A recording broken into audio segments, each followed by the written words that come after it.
ជ្រាបសួរបងទាំងអស់គ្នាតើបងថ្ងៃនេះជួបជាមួយនៅពេករីទៀតហើយណាបងថ្ងៃនេះសូមបង្ហាញគ្រឿងតិចបងថ្ងៃនេះអ្នកលក់សប្បាយចិត្តមែនតើថ្ងៃនេះដោយសារភ្ញៀវចាស់គាត់ឆាតមកគាត់ថាអូន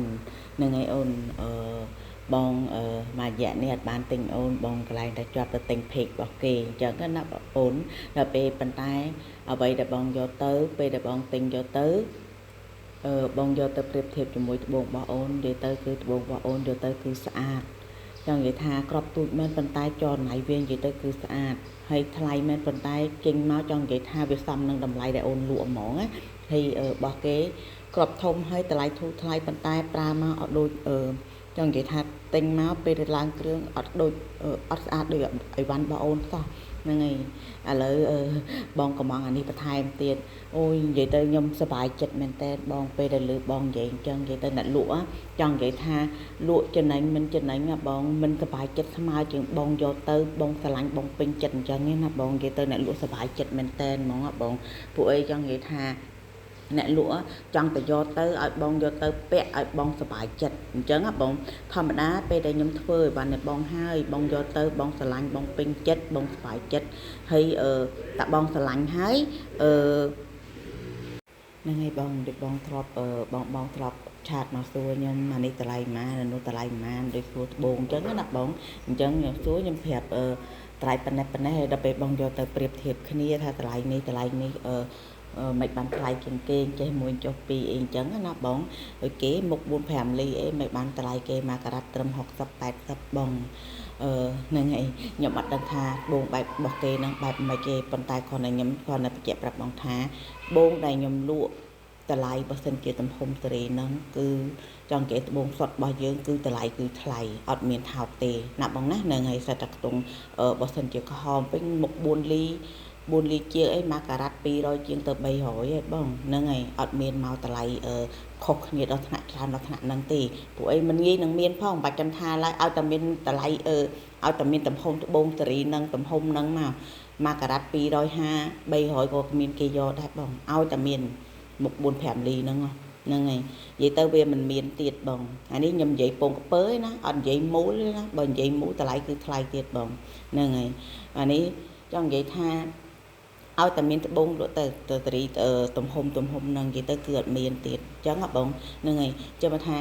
បើយកថារបស់ខ្ញុំយកទៅប្រៀបគេខ្ញុំអត់ដឹងទេប៉ុន្តែសំខាន់អ្វីដែលខ្ញុំលក់គឺខ្ញុំធានាឲ្យបងថារបស់ដែលខ្ញុំលក់និយាយទៅគឺជាត្បូងសុទ្ធអត់មែនត្បូងស្លោចាស់ត្បូងជ័រឬក៏ត្បូងបញ្ចូលពណ៌ទេហ្នឹងហើយគឺខ្ញុំធានាឲ្យបងអញ្ចឹងហ្មងហើយបងពាក់ឲ្យទំនុកចិត្តពាក់តកូនតចៅតចលួតចលាទៀតក៏អត់ចេះទៅណាដែរបងហ្នឹងហើយខ្ញុំលក់ក៏ខ្ញុំមិនមែនលក់ឲ្យបងថាបងទិញខ្ញុំតាមមួយថ្ងៃហ្នឹងហើយបងឈប់ទិញដែរហ្នឹងហើយនិយាយទៅខ្ញុំលក់ខ្ញុំអត់មែនចង់បានម៉ូយបងតាមម្ដងហ្នឹងហើយឈប់ទិញខ្ញុំទេហ្នឹងហើយអ្វីដែលខ្ញុំផ្ដោតគឺខ្ញុំចង់ឲ្យបងទិញយកទៅពាក់ឲ្យបានស្អាតហ្នឹងហើយឲ្យបានស្អាតហើយផ្សព្វផ្សាយឲ្យខ្ញុំទៀតហ្នឹងហើយអញ្ចឹងធម្មតាតែយើងទិញយកទៅយើងបានរបស់ស្អាតហើយសុទ្ធអញ្ចឹងទៀតទៅពេលយើងពាក់ទៅគេមិនមែនគេសួរតគ្នាហ្នឹងហើយថាទិញពីเพจណាទិញពីហាងណាអីហាងណាអញ្ចឹងបងប្រាប់ថាទិញពីហាងនេះអញ្ចឹងខ្ញុំក៏មានម៉ូយទៅតាមនឹងដែរហ្នឹងហើយអាហ្នឹងគឺជាគោលការណ៍រកស៊ីរបស់ខ្ញុំអត់ចង់ថាយកលុយបងតែម្ដងអីបោកប្រាស់បងអីអត់ទេបងមិនបាច់ចាំបារម្ភទេហ្នឹងហើយបើសិនជាខ្ញុំរកស៊ីអញ្ចឹងខ្ញុំអាចឈរជើងជិត10ឆ្នាំនៅក្នុងការលក់នៅក្នុងអនឡាញហ្នឹងទេហើយអត់មែនមានម៉ូយច្រើនអញ្ចឹងទេបងហើយរាល់អីវ៉ាន់ដែលខ្ញុំផុសគ្រឿងដែលខ្ញុំផុសនិយាយទៅគឺជាគ្រឿងដែលចេញពីហាងរបស់ខ្ញុំផ្ទាល់ហ្មងអត់មានយកថតពីគេយកមកផុសអីអត់ទេណាបងនិយាយទៅគឺចេញពីហាងរបស់ខ្ញុំផ្ទាល់ហ្មងខ្ញុំ live តាំងពីខ្ញុំមាន view ត្រឹម3-4-5នាក់បងអត់មែនឈរជើងមកចង់និយាយថាយើងនេះណាបងខ្ញុំឈរជើងមកតាំងពីខ្ញុំ live តាំងពីអត់មាន view អត់មានអ្នកមើលបង page នេះហ្នឹងហើយចឹងបងបាច់ចាំបារម្ភថាទិញ page ខ្ញុំខ្លាច page ខ្ញុំបោកអីចេះមួយចុះពីរទិញឲ្យវេលុយមកខ្លាចខ្ញុំអត់ផ្ញើអីវ៉ាន់ឲ្យមិនបាច់ចាំភ័យទេបងហ្នឹងហើយនិយាយទៅតម្រាំតែខ្ញុំឈរជើងមកថ្ងៃនេះនិយាយទៅគឺខ្ញុំប្រើពេលវេលាច្រើនឆ្នាំណាបងហ្នឹងហើយតាំងពីគេអត់ស្គាល់ខ្ញុំរហូតដល់គេស្គាល់ខ្ញុំរហូតដល់ខ្ញុំមានម៉ូយច្រើនណាបងហ្នឹងហើយអញ្ចឹងបងមិនបាច់ចាំបារម្ភទេចង់និយាយថាเพจមួយនេះទោះបីថាចង់និយាយថាចង់ទិញเพจខ្ញុំយកទៅហ្មង $10000ក៏ខ្ញុំមិនលក់ដែរបងហ្នឹងហើយនេះខ្ញុំនិយាយអញ្ចេះហ្មងពោះចំណូលដែលខ្ញុំរកចូលនិយាយទៅក៏វាបានលើសនឹងទៀតហ្នឹងហើយហើយតម្រាប់តែខ្ញុំសាង page មកនេះហើយនិយាយទៅគឺខ្ញុំប្រើពេលវេលាយូរឆ្នាំណាស់បងហ្នឹងហើយប៉ុន្តែខ្ញុំ live វារយៈពេលប៉ុណ្ណឹងមែនប៉ុន្តែហាងរបស់ខ្ញុំគឺមានយូរហើយគឺខ្ញុំរកស៊ីតពីប៉ាម៉ាក់ខ្ញុំមកហ្នឹងហើយអញ្ចឹងគឺខ្ញុំប្រើហាងហ្នឹងនិយាយទៅគឺមានយូរហើយណាបងហ្នឹងហើយអញ្ចឹងបងទិញដោយទំនុកចិត្តណាបងណាហ្នឹងហើយគ្រាន់តែថាពីមុនហាងយើងពីចាស់ដល់ពេលឥឡូវយើងកែប្រែយើងជួសជុលវាសារឡើងវិញអញ្ចឹងទៅណាបងណាហ្នឹងហើយបងមកដល់ទឹកដីប៉ៃលិនបងអាចsearchក្នុង Google វាយ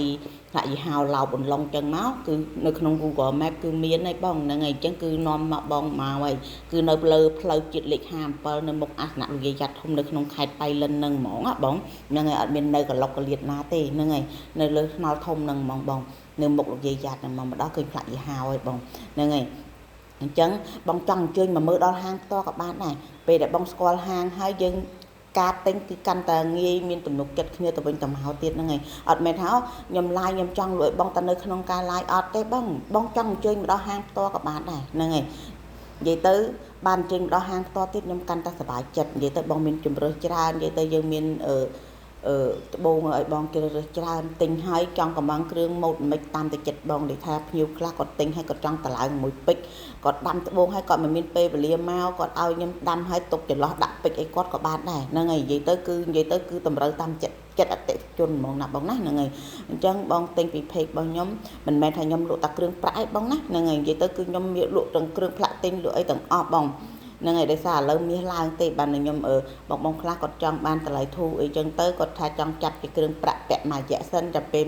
មាសចុះគាត់កោះត្បូងនឹងចេញយកដាំជាមួយនឹងផ្លាក់ទីនអីអញ្ចឹងណាបងហ្នឹងហើយអញ្ចឹងគឺគាត់អាចពាក់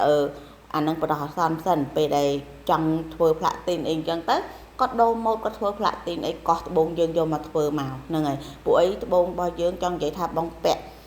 រាប់រយឆ្នាំទៀតក៏អត់មានចេះប្រែប្រួលពណ៌ទៅណាអត់មានសាក់ពណ៌សាក់អីទៅណាដូចកៅអៅយើងស្លៀកពាក់អីទេអត់ទេបងពួកអីវាជាត្បូងសុទ្ធហ្នឹងហើយវាជាត្បូងសុទ្ធខ្ញុំបញ្ជាក់ឲ្យបញ្ជាក់ទៀតអញ្ចឹងគឺ